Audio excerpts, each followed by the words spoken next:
Recording will start soon. I think it's going. Let's see. Spinning, Yeah, spinning, spinning, spinning, spinning.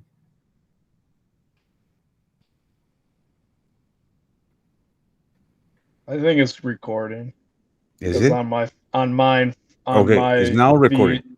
Yeah. Yeah. Okay. Okay, so I guess we should introduce these to current and future viewers. My name is Gilbert Lozano. I teach biblical studies and Hebrew language, I should say biblical languages, at the university, at Anderson University School of Theology and Christian Ministry. And my co-presenter, or Uh, my well, why don't you introduce yourself, John? I am just a peon student that has a lot of maybe feisty student. No, but I'm just a seminary student. I just finished Professor Lozano's Old Testament first semester class, and I am just basically having this conversation to possibly help future students with how they approach the class and seminary in general, because you enter in seminary and probably don't know what you're going to learn or expect. And honestly, I entered seminary and I expected maybe like a just a more complex Bible study, and that's not really what you'll learn about the Bible, but in a very different way. So I think I had a lot of questions, and Professor and we had a conversation earlier in the semester. And we thought that conversation would be good to record. And when I started the semester, I didn't have a beard, and now I do have a beard. So you're in for a ride. But um, I have some questions that I thought would be beneficial to future students of Old Testament and any type of class, I think, in seminary that's more academic. So my first question is, and I'll prompt it first. We enter into seminary, all of us with different ideas of what God did to give us the Bible. So I think some students will come in with the idea that maybe like the Bible floated down from heaven and just landed on the ground. And some other students might not view it as that literal. And obviously, it's somewhere in between. Either God is writing it directly and it's coming down from the sky, or people are writing it in their cultural context. And I think when you take the Old Testament class, that's something you grapple with because you learn very quickly that the Bible is written in the context of the ancient Near East, and there's there's a lot of things going on. There's factors, but my question was, what does it mean to be inspired? We believe that the Old Testament, as a Christian, that the Bible is inspired by God or that God has influenced the Bible in some way. So, what does that look like? Is God entering the body of people writing and then moving their fingers so that they're writing? Does that mean that he's influencing culture and events in history to get the words written down in the way that he wants in the book, that the final book and the final structure? What does that look like to you? Like God's inspiration of the Old Testament? Well, very good. I guess I want to start this answer by saying what I don't believe in. And I think that, in my view, this is fairly accurate for everybody in this building. That is to say, those folks that teach here at the School of Theology, as well as folks that taught in the past. We don't believe that the individuals that were writing these documents were automatons.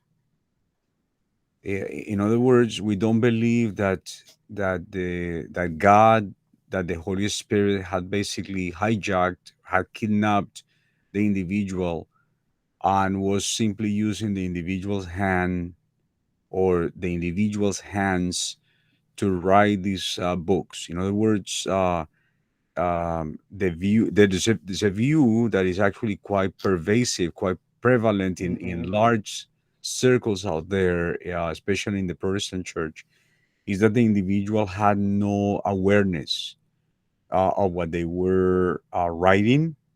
That basically somehow their brain was not mediating uh, the, the ideas. The ideas were not going through their brain.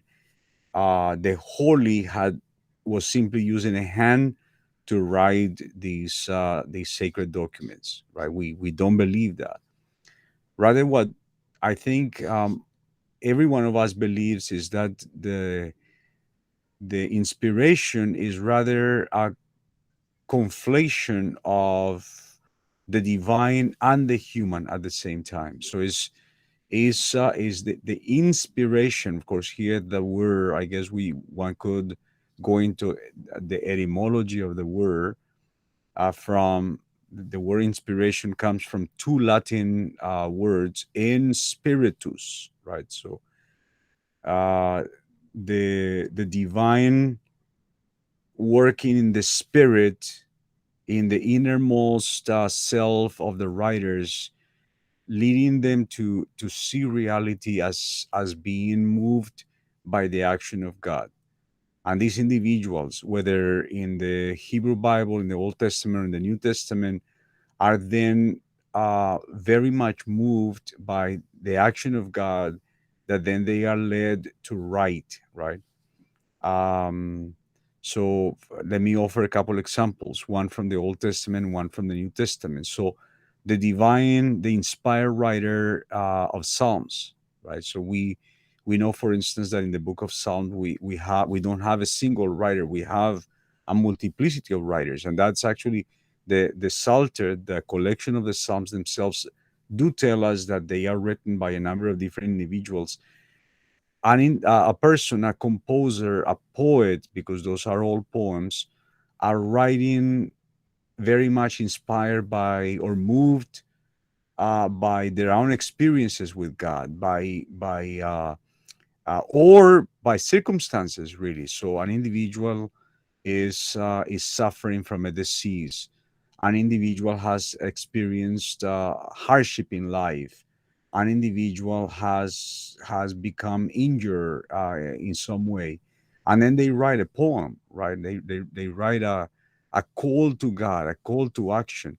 And I do mention that because, of course, in the Psalter, in the collection of Psalms, the so-called lament, other scholars call it complaints, is the most prevalent form of poem in the Psalter.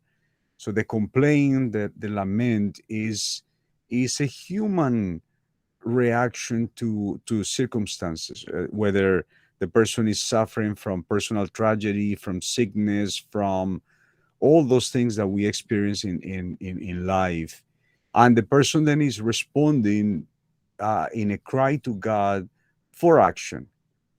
Well, eventually, over time, those psalms, those poems are collected together. And now we have a collection of 150 poems that we call the Book of Psalms. The second example then comes from the New Testament. Take, for instance, the letters of the Apostle Paul, right? Take the letter to the Galatians. What prompts the writing of Galatians is that Paul, first of all, Paul had founded those churches. So Galatia was a region. It was not just one town, but was a region in what we call Asia Minor. Paul had established those churches, and then he hears that the churches are being visited by probably people that have come from Judea, from Jerusalem, and these individuals are insisting that those that are following Jesus need to also practice the Jewish laws. So, in addition to, first of all, for males, they need to be circumcised, and then they need to start obeying the Torah, the mandates of the law. Paul gets very upset, and scholars recognize that Galatians is his um, most upset letter, if you will. Paul is Mhm. really, really annoyed by the report he has heard about what the Galatians are doing. So he writes these rebuke, right? These he is upset, and as a matter of fact, Paul uses quite abusive language in Galatians. I mean, he chides the Galatians for having heard these teachers that are insisting that the Galatians ought to follow Jewish law. He chides the Galatians for that and uses words that may not be actually suitable for you who are now viewing this recording, right? I mean, these are I guess one could say that if you try to be pastoral, the approach that Paul follows in Galatians is not the way to go, because he doesn't go easy on the Galatians. He rebukes them very sternly, and actually he even talks about those that have either proposed circumcision or that have already circumcised. He actually goes ahead and says that they shouldn't stop with circumcision. They should actually castrate themselves, right? They should further mutilate themselves. Nevertheless, although the letter was a letter written to a very specific community, once again, the region of Galatia in Asia, or what today's Turkey, and to address a specific issue, a specific concern, right? Nevertheless, the letter has made it into the canon, right? Already in antiquity, Christians decided that this letter merited a further distribution, so that it was worth reading, even for people that didn't have anything to do with the initial issue. And now, of course, it's part of our canon, and now we read it, although none of us really contemplate circumcision, and it's not an issue whether we should obey Jewish law, the Torah, or not, right? It's part of the canon. So I offer those two examples to illustrate that what eventually made it into the sacred writings is a conflation of those two things. Is the movement of God on individuals that were responding to their surroundings, to their context, and then they are led in very different circumstances to interpret reality, as it were, from the standpoint of the action of God in the world, right? So either because you're sick and then you are addressing God in a cry for help, or in the case of Paul, you are so upset, you are so annoyed at the developments at the church that you write a rebuttal, a rebuke, and then this letter eventually finds its way into the hands of Christians in centuries to come. The process is one in which both the divine and the human intervene. And I don't know if that tackles the question, John. Yeah, no, I think that that helps. I think what I've learned, at least in this class, is a it's kind of like a dance a little bit. It's it's a lot of variables working in tandem, and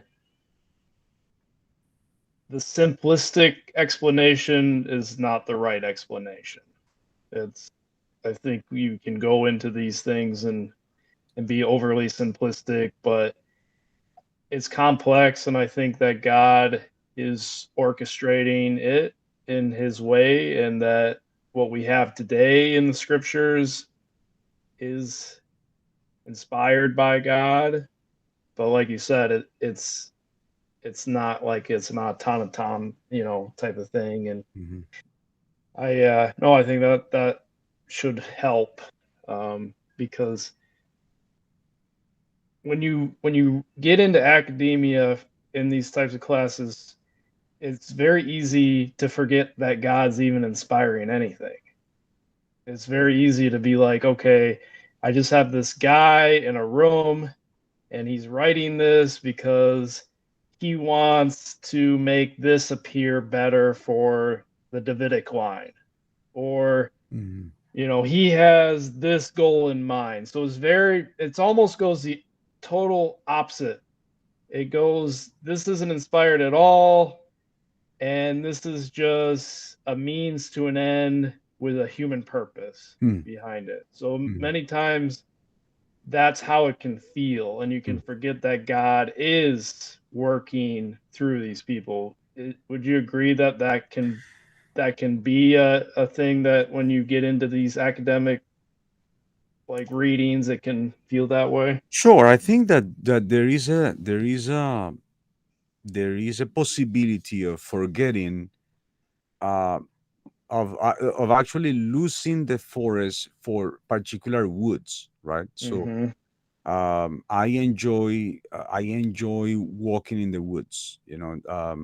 When there are actually trees here in the spring, the late spring to the fall here in Anderson, we there's a beautiful state park.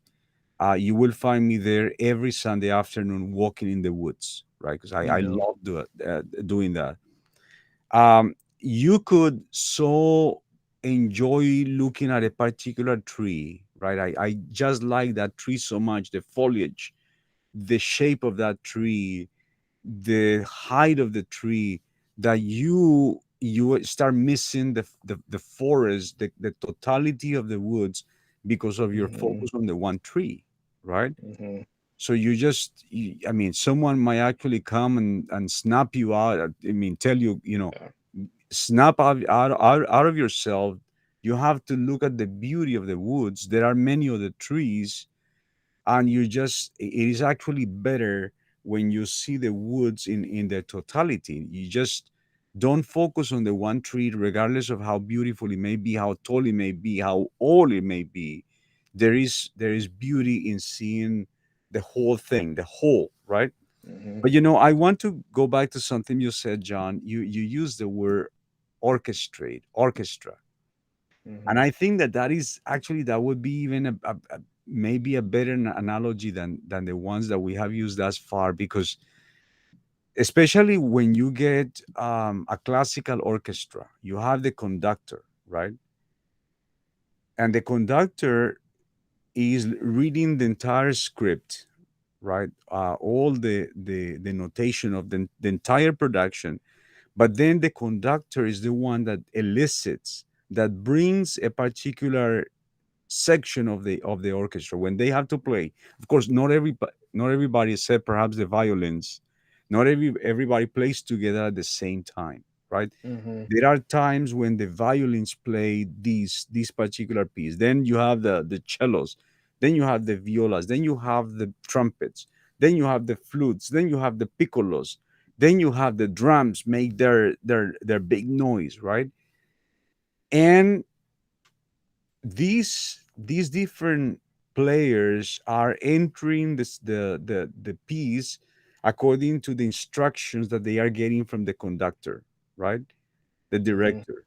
So the director prompts a particular section of the orchestra, and what you have there then is the genius of the different players, right? Of course, in a classical orchestra, you have the first violin and the second violin, and you only get to be first violin if you are the most outstanding violinist in that orchestra, right? That's why you get to Mm-hmm. sit in the first place, right? And it is the individual whom the conductor actually greets when they first enter the stage, right? So then you have the second violin and so forth. You have the section of violins, and every one of those players plays according to their skill and how much they know and how much they have rehearsed, right? And I understand that the better you get, the closer to the conductor you are. I mean, it's almost as if the conductor is giving you more trust to be near them, right? Hmm. Because you are able then to hold your own and to actually carry the rest of the orchestra with you. So I think that this is a great analogy then to see what we have in the scriptures. The scriptures, especially when you read them in the original languages, you know that what we have is that some individuals have a better or use the language in a more complex way than others, right? So some of the of the writers don't really have a good command of the language, right? Whether it be Hebrew, Aramaic, or Greek. Whereas these other writers actually are writing in very elevated forms of poetry or prose because they have a very, very good command of the language and of the literary genres that they are using. So that is like the skill of the individual musicians in an orchestra, right? Individuals that Hmm. are able then to play according to their training, their capacity, their skill, their intelligence, if you will. I don't know if that works. No, I think that actually that analogy is very powerful. Not only for the fact that you have a composer, you you have this beautiful piece of complex music, but you also have the musicians using the tools of their time and place. So a big part is genres of literary genres. You know, the Noah story has a lot of parallels to Gilgamesh, and the writers are using the tools or instruments in this analogy to kind of bring about this um, communication piece that God wants at that time and place. Hmm. Hmm. So they're all they're all kind of working with what they have, Right. and it, you can't be afraid of this intermeshing because that's really how God's using different cultures, using different beliefs to get his ultimate piece out there for us to understand. I think a lot of times the student can be freaked out because that story is the same, it looks the same as the creation story in Genesis. Hmm. So a lot of times a student like me, I'll be like, well, I want to believe that this is unique Hmm. to Genesis. Right. It's completely original. And I don't think that the truth of the Genesis story or the fact that it's valuable or it's God inspired comes from it being unique. It Hmm. comes because we have it in its final form, but the fact that it might have taken motifs from other cultures or whatever that Hmm. can be in this kind of orchestra movement that it's a complex way of coming about. So I think that should help. I mean, it helps me, so helps. Wonderful. Very good. Yeah. So I guess Excellent. my other main question, because these questions are pretty heavy, is as a Christian, I would argue that the Christian has to believe in a historical Jesus, in a Jesus who existed on this earth. And I would argue that a Christian has to believe that Jesus rose from the dead. I guess there have been streams of Christianity who have turned that into more of a non-literal event, but I think most Orthodox Christianity throughout all of history among all churches would agree, and the early writings in the New Testament agree that Jesus rose from the dead, and that is a miracle. Would you agree with that? Like that's a consensus among mainline Orthodox Christianity. Yeah, I absolutely. So, like, with that being said, the Christian is confronted with a problem when they approach the academic realm because the Christian, by default, believes in miracles. So the Christian believes in a historical Jesus that enters into history, and then there's a miracle that obviously goes with that. So the Christian at least believes in one miracle, that Jesus rose from the dead and that he was a historical figure. mhm. So when you go into Old Testament, uh, study, you're confronted with scholars who, by default, must not entertain the possibility of the miracle, at least in modern scholarship. Would you agree with that? No, John, Like, I think it's let me actually respond to your question by offering a personal testimony. okay, yeah. Last year, in the month of October, I was diagnosed with cancer a year ago, and this was, of course, it was a shock to me. I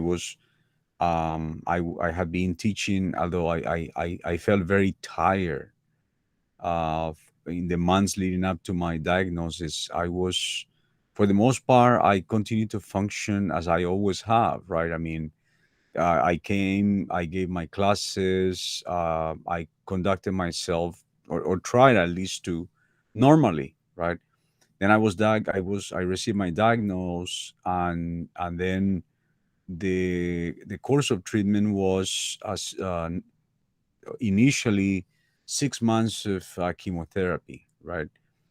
Um, we drove to Indianapolis for that, but after 3 months of treatment, then every time before I got my chemotherapy treatment, the doctors actually would withdraw blood, and then they would analyze the blood and see how whether they detected the proteins that are connected to this particular cancer I had.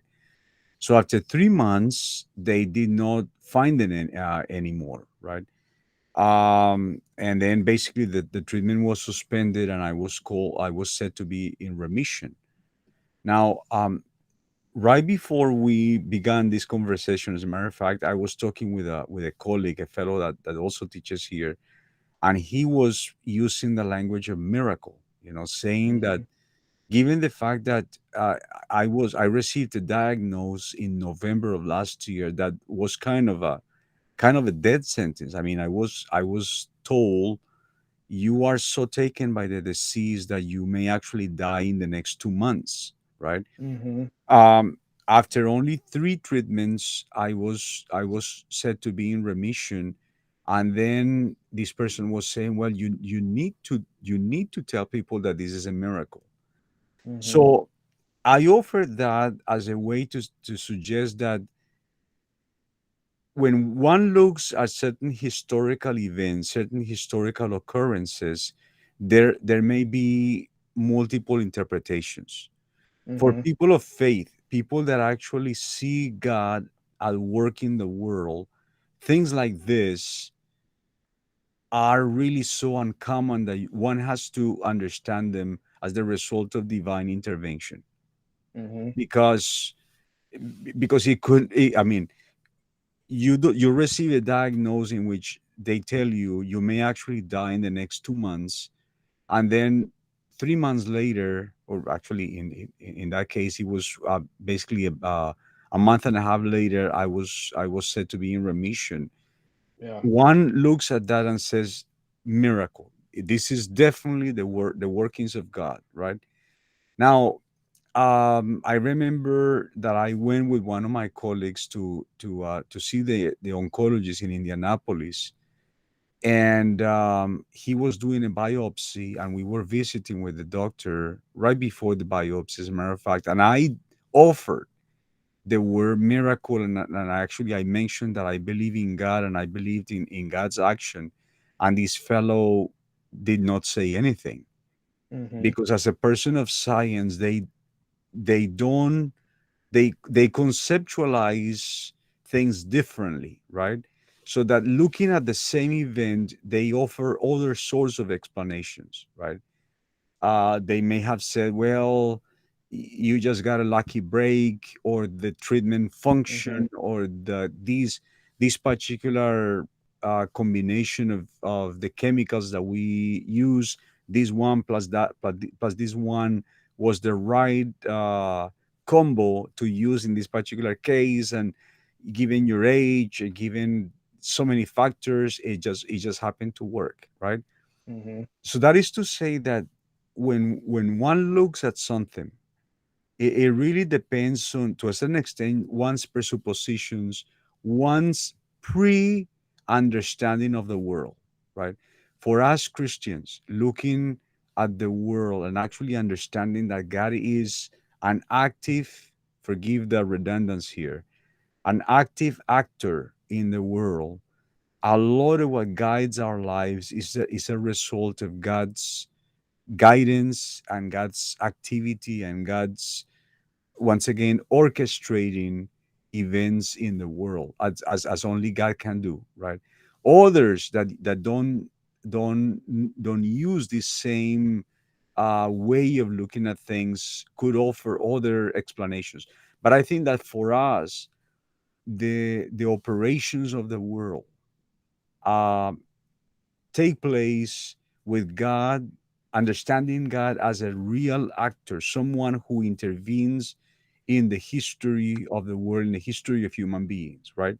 So in other words, we don't bracket God, right? We don't put God in a footnote, as it were, but we actually understand that God is an active participant in the lives of people, certainly in the lives of his people, right? Whether it be Mm-hmm. ancient Israel or the church, right? People of faith see the actions of God day in and day out in their lives, and as well as in history.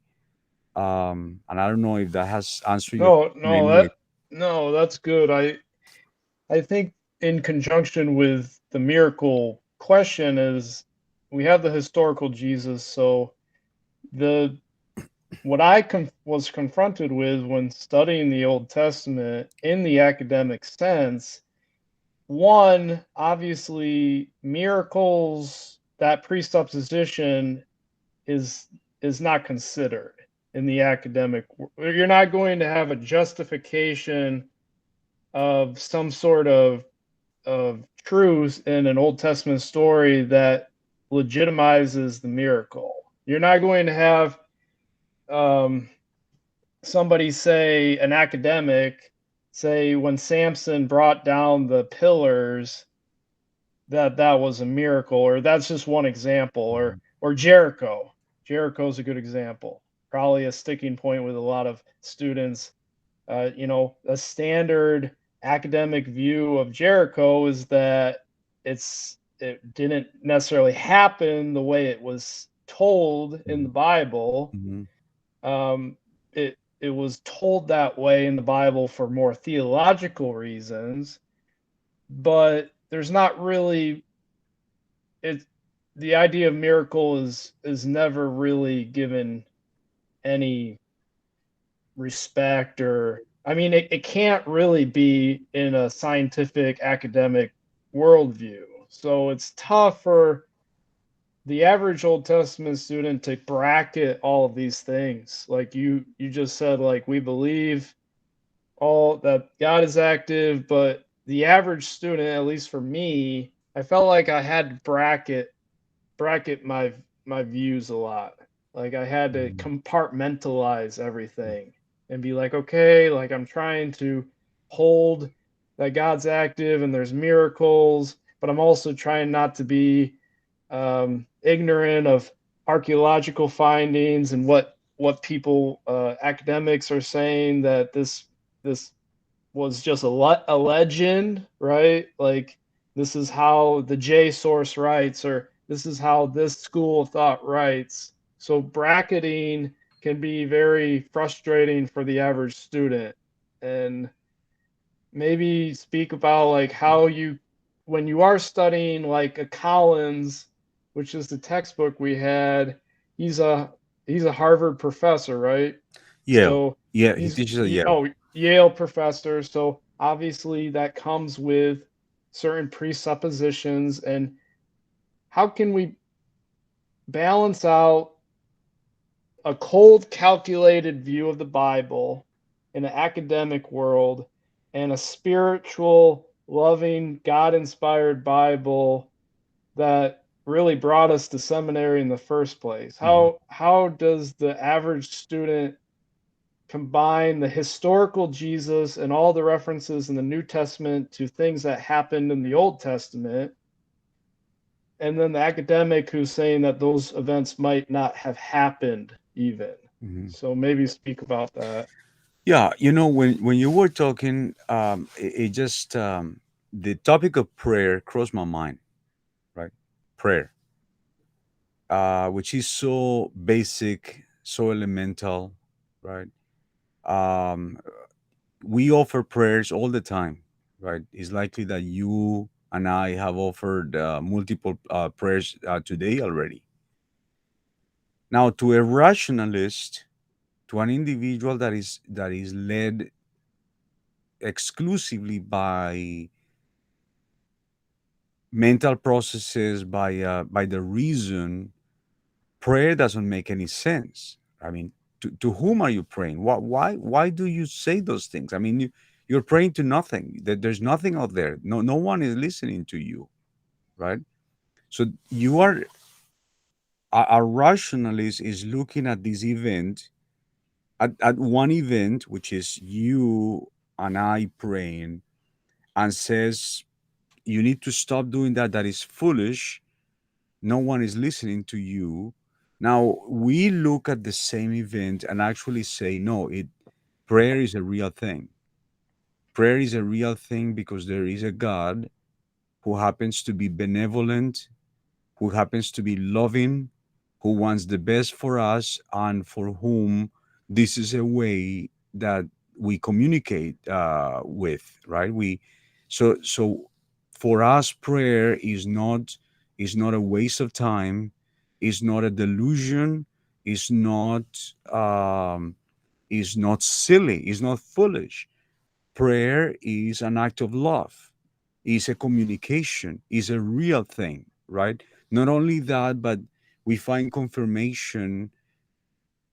I mean, for instance, once again, going back to my example in the fact that so many people were praying for me, and that you in your own experience, you have prayed for other people, you have prayed for yourself, you have found prayer to be a means whereby you can communicate with God. You have communicated with God, and you have received a response, right? um so looking at the same event, as it were, we are examining from different standpoints. One is a rationalist interpretation. The other one is the interpretation of the same event by people of faith, and saying this is absolutely reasonable for us to do because there is a God who loves us, who wants the best for us, and this is a way in which we can actually present our claims, our petitions, our praise to God, and He does listen, right? And moreover, the two individuals are looking at the same event, namely an act of prayer, right? So um, I think that it helps John to keep in mind the set of presuppositions that leads one into this, right? So it could be possible, for instance, to read the Bible without having any faith, right? As indeed many people do nowadays. They just study it as literature, and in that sense, they may have even very good education, very good formation to read the Bible as a piece of literature. But then for those of us that come to it with the eyes of faith, it is not simply, yes, it is literature, but it is much more than that. It is also a means of communication. Once again, it's is a record of God's desire to communicate with human beings that now we find in the multiple genres there, in the cries for help of the psalmist, in the offers of worship and praise again in the Psalms, in the anguish of the poet in the Book of Lamentations, or in the pathos, in the suffering of the prophet Jeremiah, in the insistence of the prophet Amos for the people to correct their ways, or in the preaching of Jesus to people in the first century, telling them, you know, you are so stubborn. You're so stubborn. You continue to live in your ways without understanding that God is so real that, I mean, we one can almost breathe in God, because that is the reality of God in the world. That is close if one were just willing to see God for what God is, which is very much active in the lives of human beings. So it is, I think that many of these things are actually affected by how one comes to them, right? Do you come to them with primarily skepticism, or do you come to things through and with the eyes of faith? I think that that Yeah. informs how one prays, as well as how one reads and what one finds in the Bible, right? Yeah. Well, I think your answer is perfect because in this video, I mean, we're trying to design this to help future people, hopefully. But if I would have heard you say these things, I would have been more trusting to accept more of a secular academic view because I know my professor shares my heart for the Bible. You know, because as a student, you respect your professor's views. You know, like you're trying to gain information from your professor. And knowing that your professor who agrees with these academics, who many times can be cold or calculated, it's nice to see a role model or a figure that has been able to combine both worlds. And I think that's nice, and it makes you more trusting to learn the information, because a lot of times Christians are guarded in the world because we do feel like we, academia at least, or science, or, and I'm coming from a background of science, many times Christians do feel guarded and sometimes can go too far into fundamentalism when they don't have to. And really, what we need is just to have a trusting relationship with somebody who has already gone through the process, and kind of we can see how both worlds can intermingle. And that's kind of what I was getting. I that just came to me when you were giving me that answer. I'm like, knowing your love of the scriptures now, it just, when you're teaching, when you're lecturing, when you're giving the student assignments, is coming from a heart that people know is like at least on the same page, right? Versus Absolutely. somebody who's a skeptic, and you're kind of like guarded. You're like, well, they're trying to lead me astray. But for people who do take this class in the future, it is good to know your professor, and what their presuppositions are, because I think that does impact the way that it's taught. So, um, but that was good answer. So Wonderful. Well, I just wanted to add that in my classes, for a number of years now, I have been using the videos, the lectures of a fellow who teaches at Harvard College. His name is Shaya Cohen. Cohen, of course, has all the credentials. He has a PhD from maybe Harvard or Yale. Now teaches. No, I actually think that he graduated from Brandeis University. Um, He now teaches at Harvard, and he happens to be a rabbi, right? And not just any rabbi; he's an Orthodox rabbi, right? But he also has paid his dues, so he's a bona fide, he's a legit scholar, who has written books and who is very conversant with contemporary scholarship, but who but for whom the Bible is the word of God, right? So he's competent. He is very competent. He's a tremendous scholar, who would, of course, be well received in academia, but for whom also the Bible is real communication, is inspired, and is the Word of God, right? So he's able then to read the Scripture as literature, but as much more than that, right? As a real record of God's activity in the world, right? And of course, in addition to that, there's the added bonus that he's a great lecturer and he's very funny, right? You can see his Mhm. the twinkle in his eye as he's lecturing, right? He's having a lot of fun as he discusses all kinds of topics. So yeah, it is Yeah, possible to actually merge both worlds. yeah, yeah.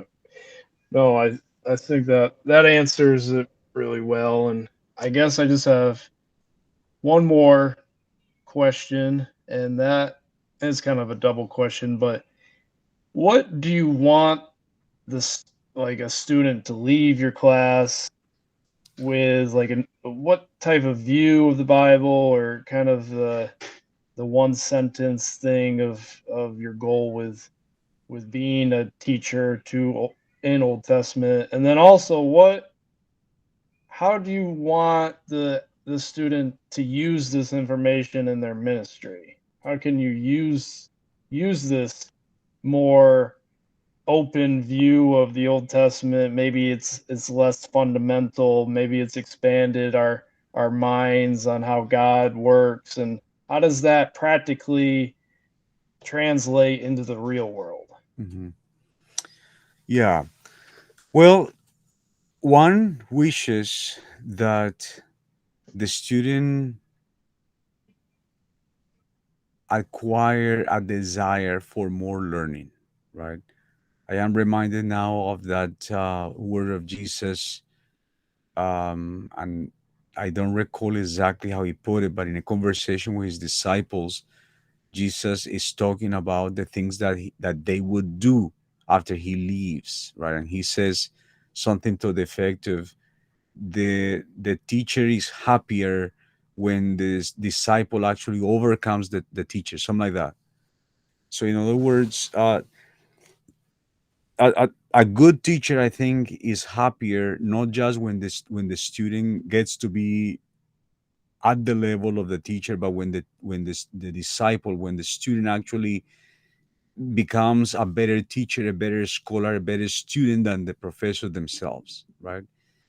um I think that my greatest joy, my greatest happiness would be to for my students to absolutely fall in love with this, and then to dismiss this idea that somehow the Bible is. We are so used to it. We are so used to it that why do we need to study this stuff?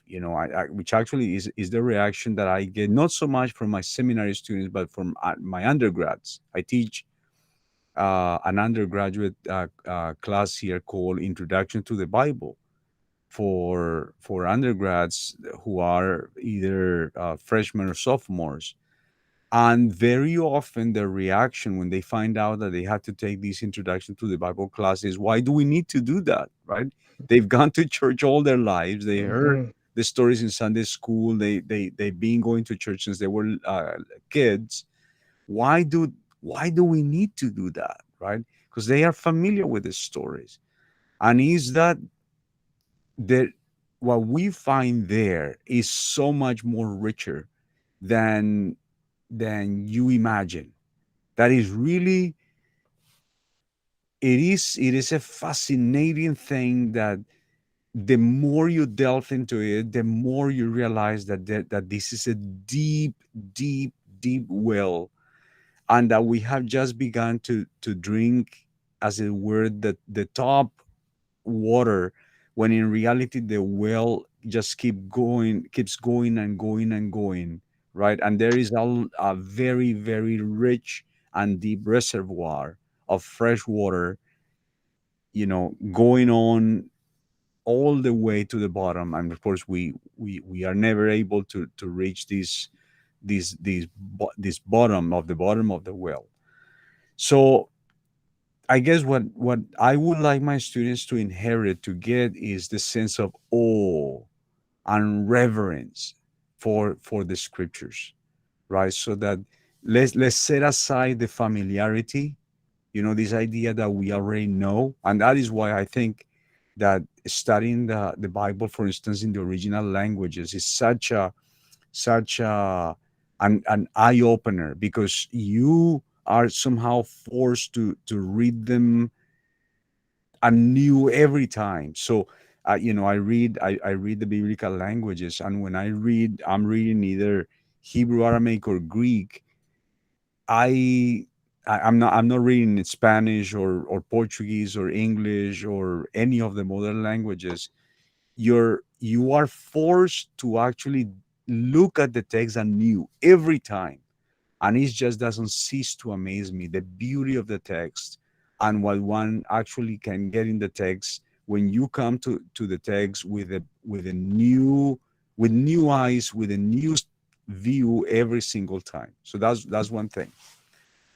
And what was the second question, John? How to like take that awe, take what you just said Yes. and bring it into your ministry, Right. because Yes. most people who take this class probably are doing some sort of ministry. I'm trying to Right. preach at Yeah. my church, and how do we do that? Yes.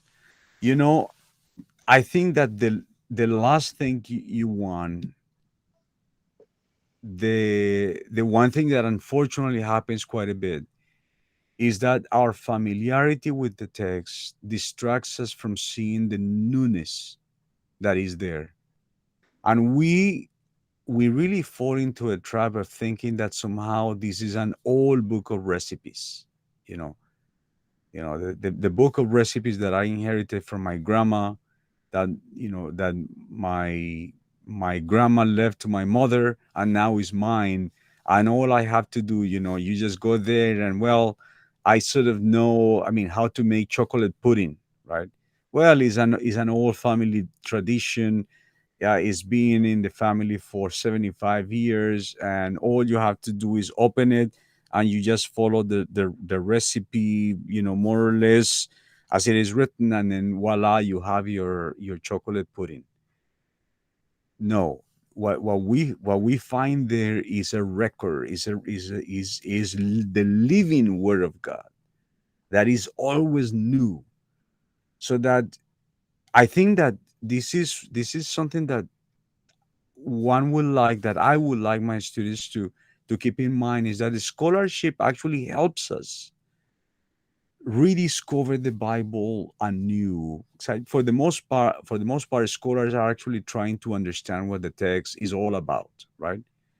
Now they may say things that are not comfortable, or things that we are not familiar with, and because of that they really rock our boat.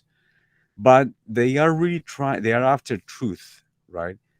So that, remember that what we have there is not just an old book of recipes, but is the living, vital, vibrant word of God, and that is always fresh. That it speaks a new word of God to every generation. So yes, it spoke to people 1500 years ago, and then 500 years later, and then to us in the 21st century, or to people in the 20th century, but it remains fresh, right? Yeah. And the scholarship helps us. If anything, scholarships somehow makes makes it so that we lose a little bit of the familiarity, and then it takes us to a new territory. It opens, as it were, a new window, right? My wife and I love windows. We don't like houses that are too that only have walls without windows. We like windows because a window allows you then to see things through a different perspective, right? You may actually have a window on the north side and then you open a window on the east side and you may be looking at the same object, but you are looking at it from a different standpoint, and that enriches the object you are looking at. And I think that that's what scholarship offers. And the good thing about this, of course, is that scholarship doesn't stay static, right? That it moves with the passing of time, with new views, with new paradigms.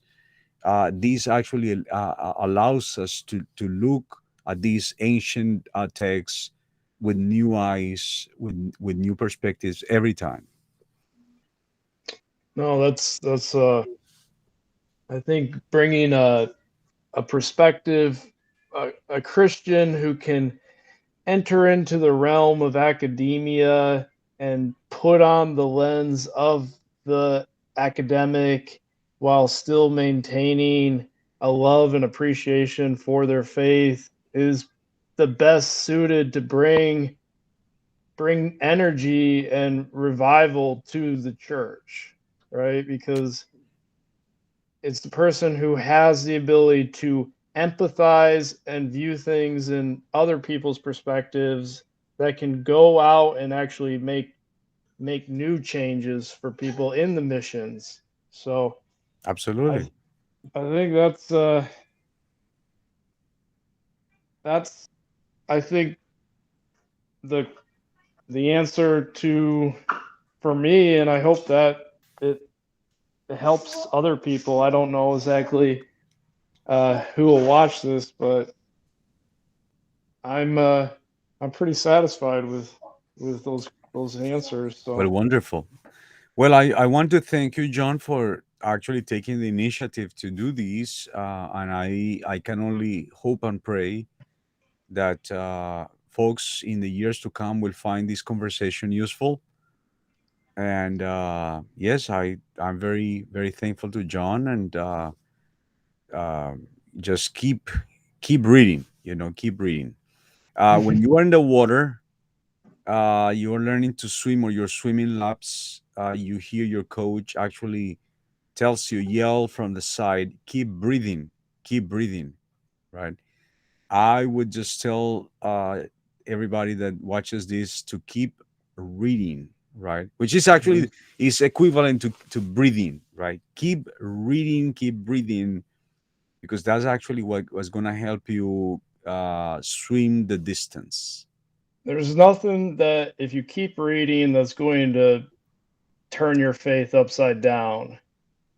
It's when you stop reading, when you stop short, that's when your faith can go into doubt. Absolutely. If you keep digging, your faith will just keep getting stronger and stronger. So it's the person who stops at one book that disagrees with them that doesn't get anywhere. But the person who keeps going and going into that well is just I mean, how many years have you been doing your scholarship? You know, decades, and your faith is strong, and it's just the point is don't be afraid to seek out the truth, because the Exactly. study of the Bible is not going to end with you being disappointed. You're just going to have a better appreciation for it. So, Right. I heard someone say, don't be afraid to ask hard questions.